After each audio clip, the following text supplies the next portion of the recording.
Hello, guys. A month ago, maybe more, I uploaded a bunch of different sets where I played in a tournament called AoE Leagues. We were in the group stage. There's two different groups. You have to be top two in those groups to make the playoffs. And I showed my whole journey, and I promised, win or lose, I will upload my games. And then I played games, and then things got busy, and it's been over a month, and I haven't shown you what happened in the semifinal, and I haven't shown you what happened beyond the semifinal. So this was the semifinal of AoE Leagues, but what I am not able to do is actually truly cast it while in the game because the Recs are so old now and there's been patches. So I'm going to be reviewing it from the VOD of one of the casters that covered the games. Okay, so real quick, just draft strategy. I wanted to play with Man-at-Arms and make it messy because my opponent, Ozone here, is a player that I know very well. And I knew that if it was meta or if it was land maps, it would be tough for me. Acropolis was the neutral map, so that's game number one. Now, that was my home map for the tournament, so I was kind of happy with that. I picked Shorelines and El Dorado because I had some plans, to make it messy with hybrid. We picked some Incas and Japanese for those maps early, and then he picked Rocky Forest and Evacuation. So, sorry about the cam position. I wasn't really sure what to do because, like, the stats at the bottom right you need to see. I didn't want to put the cam on the left and cover his face. So here's Quolo. He's the caster here. Shout out to him. But we got Acropolis game number one. Sorry, this is a little bit scuffed, but it is what it is. So I've gone for the Ketons. And my plan was to go for scouts. He went for the Jurchens. I expected the exact same thing. Jurchen scouts are really solid. They attack faster. You have lots of additional food on the map. So that's what I expected. Unfortunately, because I expected this, I did not have the awareness of what Ozone was actually doing. And Ozone, at this time, was training like 8 hours a day for Titans League.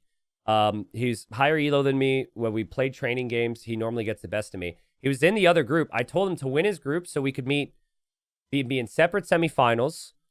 And then we could win the semifinals and play in the final. But he got second place to Niaz in his group. I got first place, and now we're up against each other here. But you notice I have no scouting. I don't know he's doing this because I'm assuming there's a meta involved that he's just going to go scouts. And I'm being greedy, and I'm taking the risk, and I've got no clue. He's going to have 4 Man-at-Arms. Now, what the Ketons really need is they need that smooth start so they can get the pastures down and get the farms. And props to Ozone here. He wants to get the early damage done. I've got no clue this is happening. And the Man-at-Arms come in, and I try and get a quick wall. And yeah, this is painful. We lose the villager right away.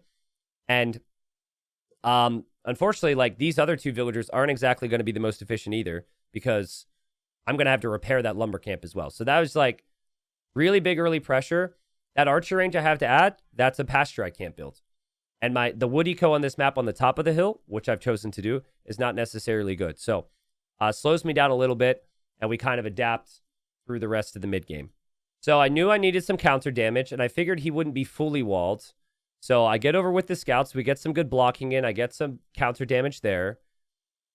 I have skirmishers at home, and my hope is to still get a combination of scouts, still get a combination of skirms. And if I get that combo, as I have another villager exposed there, get the second villager snipe. If I get that combo, I'm in dreamland. I mass the scouts faster. I get the extra attack. I also get the skirms. Now, Ozone likes to play archers, force you to skirm, and then he likes to go full scouts. So I was kind of expecting a full feudal war here. His wood line that is on the front, I'm well aware of that. And he's still trying to wall up the back. It's a pretty close game right now. I have to find the value. I have to find the damage with those scouts. And I'm just pasturing like crazy right now. My army's going to be moving forward. Looking for his army at the moment. Sorry, again, I'm going off someone else's cast, but it's either this or nothing. And Ozone is saving up for Castle Age right now. So I think, yeah, the key moment here is I'm spending a lot of food. I get forging. I kill another villager. Can I kill those archers? And if I can kill the archers, obviously, very good things. So I'm hoping to micro here with the skirms. I get more villager kills there on the berries. We've killed 5 villagers here. And things are looking pretty good. At the moment, the scouts with double forging will take the trade. That's a trade that I guess he'll be fine with. But I'll lose another Vil, and I'm still killing off a significant amount of archers there. So the Skirm micro really was not good for me. The Skirm micro could have been a little bit better, and I think if it was better, maybe I kill 5, 6 more archers. And that's a huge deal here because I spent more food. My castle age is late, and now his army is able to move forward. I do have 3 more skirms remaining, and I do find those archers and get 1 more pick. Ozone doesn't really have the biggest army here in early castle age. And he's reacting to that town center. I don't think he likes it for whatever reason. I lose my skirmishers there, and notice I'm without wood right now. I'm without, like, the middle wood, which is a big concern. But I like my skirms mass faster. I've got some time here. My plan is to play double range skirms to defend from his crossbows. Unaware that Ozone's on the second TC. Wasn't really a problem for me. I didn't really think that was an issue right now. Ultimately, I'm hoping to get there myself at some point. But we make it to Castle Age. We're getting Elite Skirm. We're getting Bod Canero now. And Ozone takes down a pasture, but my skirmishers are going to be able to chase down. And I build the second TC in the north. So it's a pretty good game right now. It's a pretty good game. But he falls back now. So he's on the second town center for a while. I want the TC on the wood line, but I can't TC the middle because that's where all the action is. And I don't know exactly where that army is right now. So I choose to TC where I do because I need the bigger wood lines. I see it has a siege workshop there. I didn't know exactly where his crossbows were, but I see that he's got the rocket cart, and that is kind of an issue for the skirms. A third TC for Ozone. What on earth is that? That must be an alert. Somebody just subscribed. That was a koala going across the screen. Yeah, so my skirms can't be in the middle now because of the siege. And man, it's like, I don't know if this is unlucky for me or well played from him. It's probably both. But he ends up finding my TC. If I went to the south with the TC, I'm probably protected. And this isn't actually that big of a deal.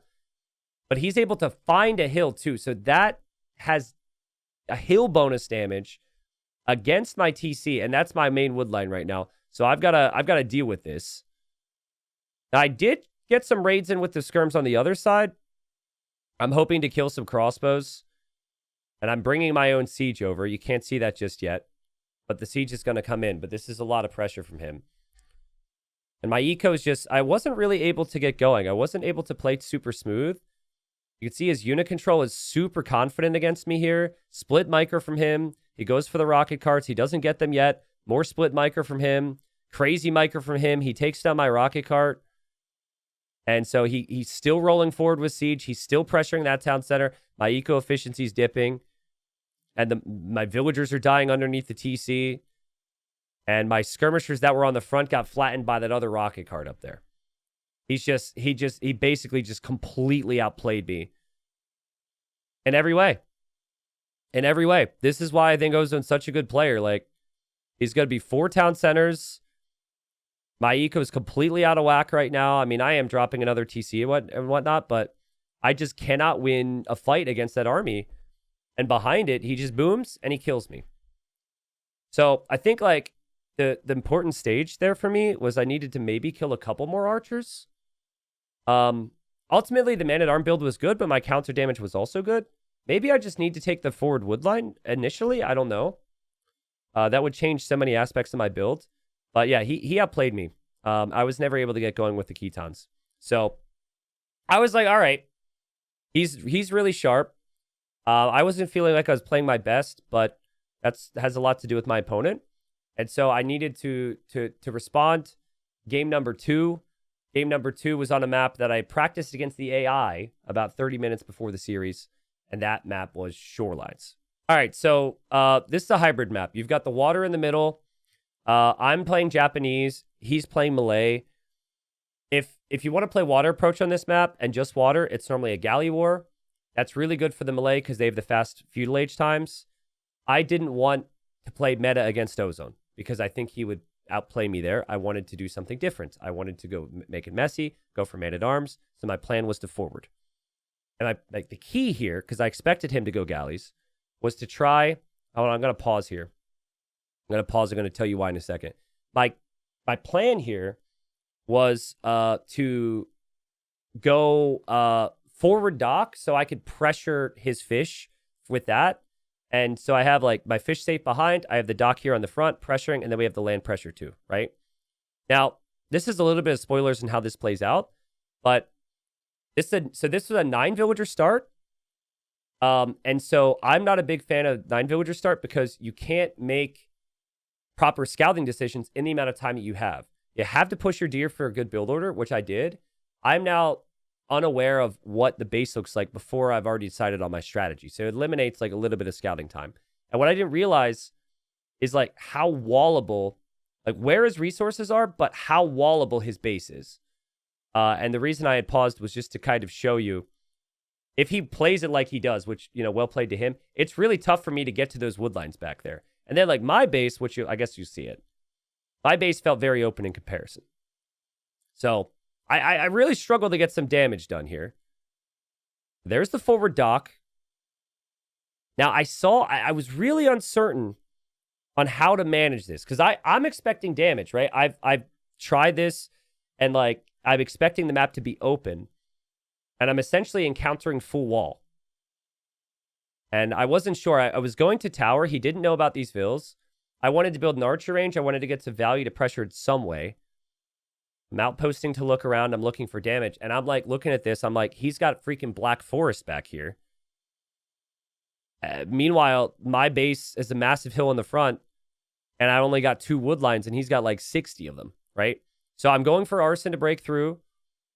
Still hoping to go for ranged units. But there's also the water aspect. Right now, he's on my fish at my starting dock. And so there's a lot of micro there. This is where the man-at-arms are supposed to create some chaos.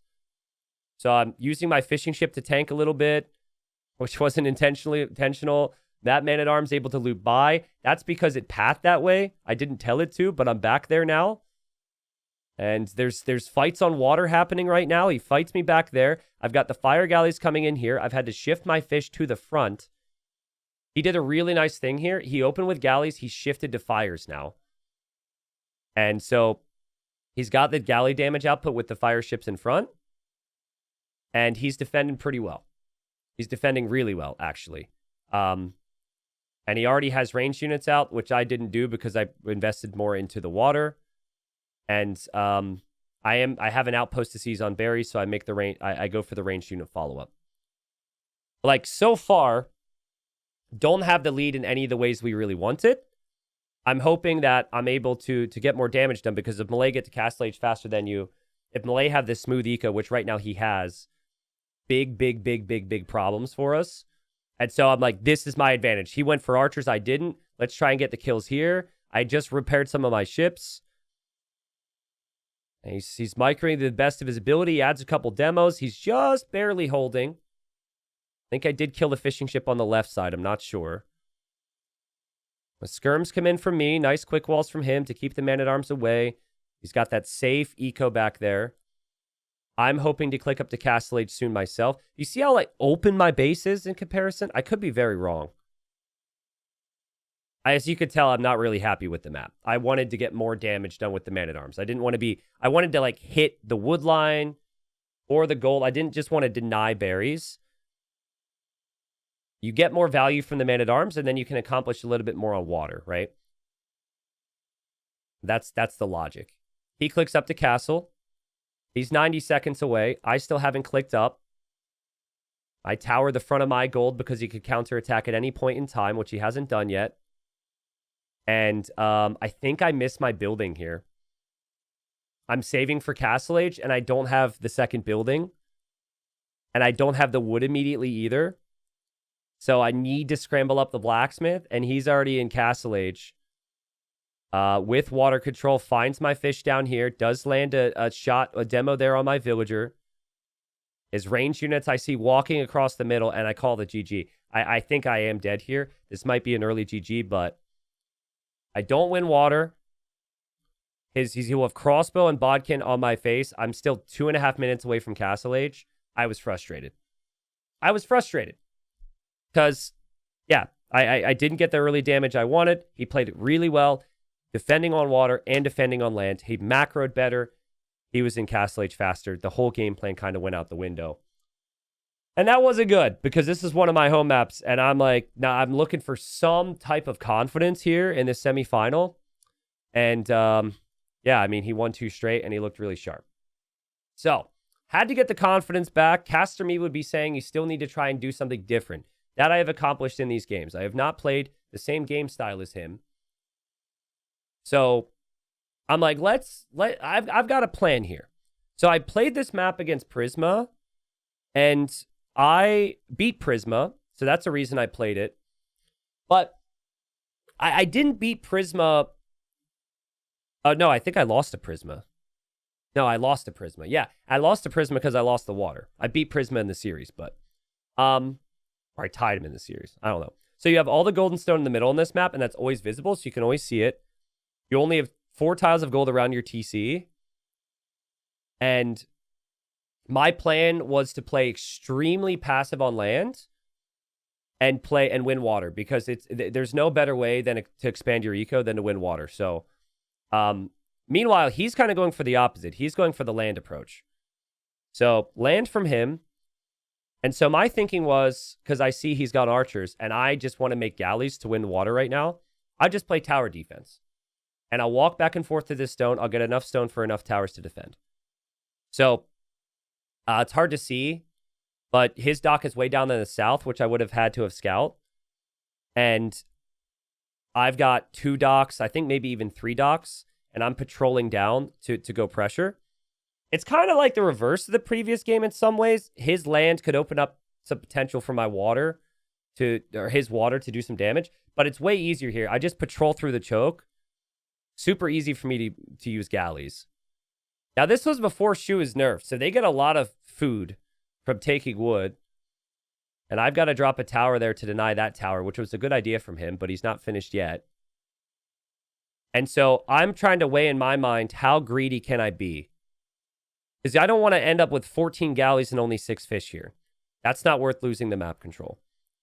So what I could do is I could get up to like a certain number, and then I could just add fish behind. And the goal is to go Castle Age. But I still need to spend wood on a potential barracks and maybe an archer range for skirms, maybe scouts.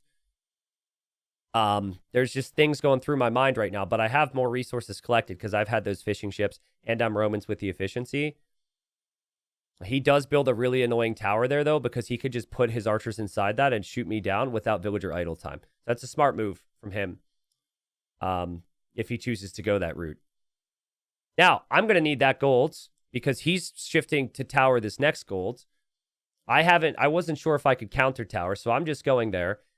My galleys are still moving through. My galleys are microing safely in the choke point. We're not seeing that on screen right now.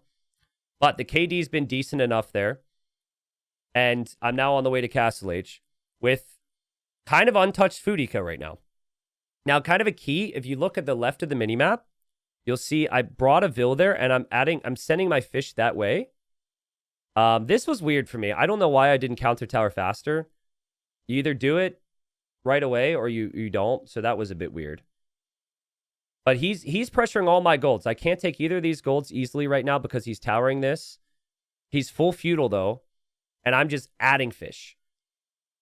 Just adding as many fish as I can. I'm adding scouts now if I don't have gold. My plan is to go for light cav. There, I look to push the gold back, and I lose a couple villagers attacking the tower, but we still have a really nice economy. There's no potential for him to kill my fish. And now, I'm in Castle Age. Way faster than him. And I accidentally signaled, so that's why I said sorry. And I'm just going to go raid the crap out of his base. Raid the crap out of his base. And with pretty poor micro as well, because I'm still trying to pay attention. I thought he was going to demo me on water. Quick walls from him there, but I'm like, this is idle time, man. This is great. I don't need to worry about this at all. And if he brings his army home, I could just go to the middle right now and town center. He's got vills on stone in the middle. His armies all come back after my light cav. He still hasn't clicked up. He's full feudal. And we have 13 fishing ships behind. He's completely off of water, and we win the game. We get a win on the board, people. We get a win on the board, and it was just with better strategy. I don't think that's unfair to Ozone. I think his build was bad. I think water is too strong. And I think if you're going to go land tier, I think you need to go man-at-arms, and it needs to be man-at-arms and fast archer follow-up and actually break down some buildings. But, like, I felt like her play was strong. And I picked this map because I thought he would go land, and I could get away with the water. So 3 straight games where we go difference of approach. First two times it doesn't work. Third time it does. I've got the momentum now. So maybe I can turn it around. Game number 4 coming up. All right, so real quick, look at the draft, okay? Persians was his number 1. He then has Sicilians, Italians as his later picks, which means he's got his number 1 Civ, which he'll likely go to right now. If we win that, we beat that, we get the momentum, we take his number 1 Civ off the board in his home map, he's got to go for one of his later picks. That's huge, at least for my mentals here. I wasn't really entirely sure on what civilization to play on Evacuation. I was planning to go Incas or Portuguese on Rocky Forest. I ended up thinking I could go, like, maybe go Portuguese on Evacuation, but I expected him to go Persians here, and I knew it would be tough. So I thought about late game, and I thought Byzantines beats everything in late game. Let's do that, and let's try and survive. All right, so at this time, Titans League was happening, and Evacuation was in Titans League for bronze, and Ozone was hoping to qualify. Inevitably, eventually he ends up qualifying to be silver, right? Ozone probably played like 300 practice games for Titans League, and Evac was his home map. I found all this stuff out a little bit later. So what that means is he's like really sharp on Evacuation and really confident. Oh, we got a cute little doggo there. Oh, hi, doggo.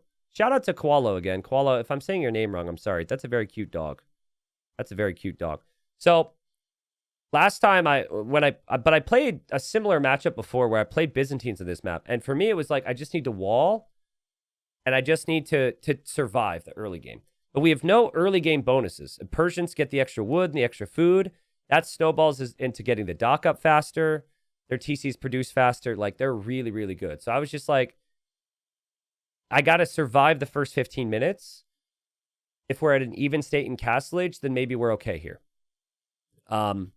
But it's a tricky one. And so I was said we will both send some villagers to wood on the outside. And I was going to gold. My thinking here was I wanted to play fire ships because I'm Byzantines. But also I wanted to go for a counter to whatever he was going to be going for, right? But I didn't know what he was going to be going for.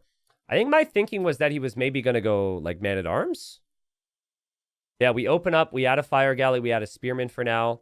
Scouts on the gold tier. Hoping to get a villager kill. And baby, we miss it. He saves the villager. Well played to him. We got some hits on his scout with the spearman, though. And now I really want to know what he's going for. I don't think I confirmed it there, though. I don't think I saw that. I'm scouting the outside. I want to see if he's out there. There's so much to do on this map. I'm walling in my wood line, and I'm immediately thinking, like, let's go like skirm spear, and let's try and pressure that wood line. Maybe go for a tower. But I wasn't walled here yet. I have a spearman out. I wasn't walled here yet, and so that villager goes down. The scouts get some value. Meanwhile, my fire galleys are on the way to get damage. That hasn't happened yet. His scouts immediately shift to the outside. I get a quick wall. Well played, Self. Well played. You can actually quick wall. Don't lose your villager now, please. Okay, we don't lose the villager. Nice. But he's up 3 eco, and the scouts are coming through. My spearmen are chasing, and he already has archers, guys. That's so quick. But this is the thing he worked on. Like, I talked to him later. He said he doesn't think Persians can be beaten. Scouts, fast archer follow-up, and it just completely crushes everything. And now I just kind of fall apart, unfortunately. I have to drop a tower here, but it's not completely walled in, so we lose more vills. I do have an attack at his base right now, so pay attention to the eco KD. So this is funny. He thinks he wins the game right here. I'm about to resign right here. But I have scouts. I'm able to sneak stable, so he had no clue was there because I was in a really scared, scattered state of mind. There he's defending on water nicely. But I've got scouts in his wood line. The caster doesn't even see it. I destroy his whole wood line. His whole wood line's dead. Eco KD's even. So that's why I at least noticed that, and I'm like, okay, well then I play on because his whole wood line's dead. He's still losing stuff there. 7-5 Eco KD. This is completely against the run of play. There, I think he maybe notices because he kind of stood underneath my tower for a minute, and yeah, I could see he's towering out there. Yeah, Caster, Koala here didn't really even see it, which is crazy. So my scouts commit. I really tried to wall that up so the armies were separated, but I missed something again. I'm going to lose another villager, which is unfortunate. We haven't killed this fish. I've got 6 on food. He's got 19 on food. That's because of that mill situation and because of some fishing ships. But I think the 19 on food's maybe a little deceiving. He still only has 4 farms. Is he going backwards right now? He's going backwards. Why are we going backwards? Okay, I'm going forward. Oh, someone told him about this. Yeah, there's the damage I did. Now he's going forward. That's funny. That's super funny, man. Yeah, Ozone had no clue about that. Now I need to adapt. Now to have a chance, I need to adapt. I need to get to Castle Age. I need to hold. Eco KD's even. Byzantines can survive anything. That's what I keep telling myself. So I dropped the market to buy and sell some resources to get to Castle Age at a decent time. Army comp-wise, I wasn't really sure what to play. I figured I'd probably need camels because he's got because he's got the scouts. But I have an issue where I can't move vills to the outside freely because his scouts where his scouts are positioned right now. So what that results in, I have to take wood here and I have to tower this. And so this is the area you're supposed to evacuate from. This is the area you're supposed to be gone from. But because of his army being there, and it's amazing how just having one army affects everything in the game, but it's just controlling the game super nicely. And he clicks up to Castle Age already. And he is investing more into the water, it seems. I think I have a little army headed towards his wood line right now of spearmen and some archers just to get some counter damage. And that is happening. We don't see it just yet. I take pride in the fact that I've been able to be sneaky here and get damage. Where even Koalo here hasn't noticed it, but unfortunately, I am also taking damage. The scouts have upgrades. The tower's not enough. I do kill one villager there with those archers, but that's it. He's in Castle Age. I still have not been able to click up. I just sold all my stone, and I'm buying some food to click up. But he just transitioned really nicely with the economy. He's got one of the best economic civilizations in the game. And I don't want to call it early here because this is my tournament life. This is the semifinal. So I'm hoping, I'm trying. This is where if I was casting myself, my Twitch chat would be like, why is he not resigning, right? And I'm saying, well, it's because it's his tournament life, guy. You know, that's... I want to fight. I want to fight. But unfortunately, things are not looking pretty good. Spearmen are going down.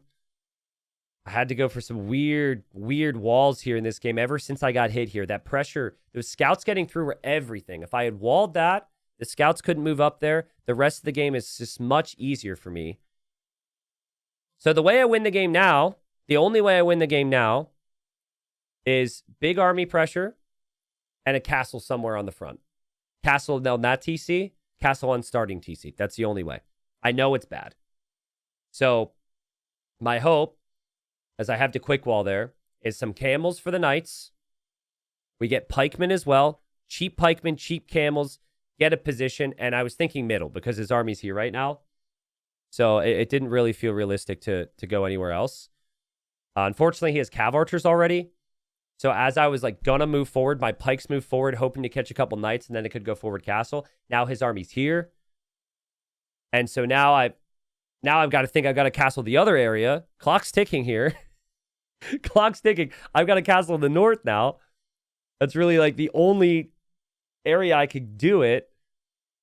And I mean, still, maybe at this point, I think, well, maybe I need a second TC now to protect myself. I mean, the game is just quickly unraveling at this stage. But yeah, my win condition, I'm playing towards my win condition of thinking about a castle at least. But I don't even have gold income. Like, I don't even have gold income to to buy a castle. I don't have the food income to sell to buy a castle. So I end up dropping the TC because what else am I going to do with the stone? And I say GG's and well played. Because he played amazing. He played really clean. And yeah, he was better than me. So I was a little bummed with this. After rewatching it, and it's been some time now since this has happened, I think if I'm a little bit sharper, a lot of things go differently, and I didn't control the controllables in some of these losses. The first game, I need better scouting. The first game, I need to use those skirmishers to take the archers in feudal, take a slightly better engagement there. I also think I was just a little unlucky that he ended up having that slight hill next to my TC. That was maybe adaptable. That was a closer game than it looked.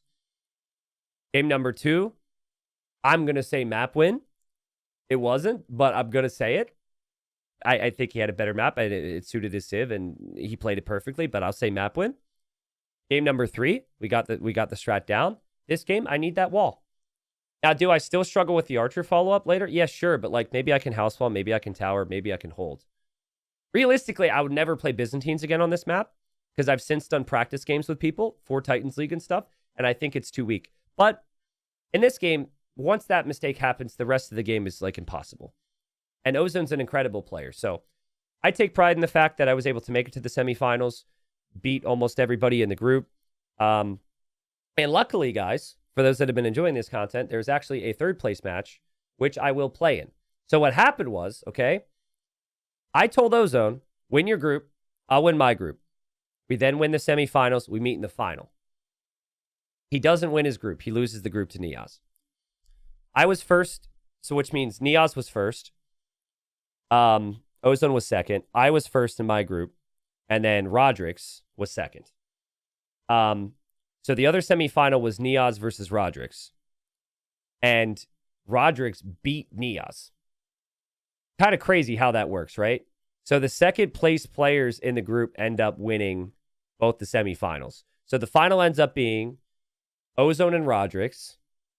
I'll spoil that because I'm not casting this. Ozone ends up winning the final 3-1 against Roderick's.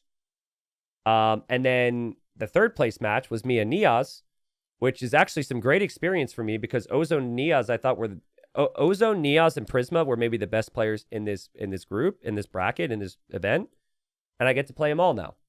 So please like this video. Please leave a comment. I'm sorry that I had to go through a VOD here, but thank you, Qualo, for casting me. Also for hosting AoE Leagues and everyone who plays the role with that. I think there's others that I should really have names for. I'm so sorry. I don't. I think Javasty is one of them. I'm going to cast that third place match. See what I could do against a player like Niaz. Ozone ends up being silver level quality as far as Titans League's concerned. Niaz, I think, also ended up in Titans League getting silver. So, like, that's the caliber of player that I need to test myself with and get some experience against. So, in a couple days here on the Extras channel, we will hopefully have that upload. So keep an eye out for that. But this is a lot of extra work, a lot of extra time, and a lot of extra energy for me. So, as always, if you enjoy these tournament reviews, please leave a like and a comment if you feel so inclined, because the stats on these videos is important for all the additional effort and whatnot thrown into it. So, yeah, catch you guys on that one in a bit. Thank you.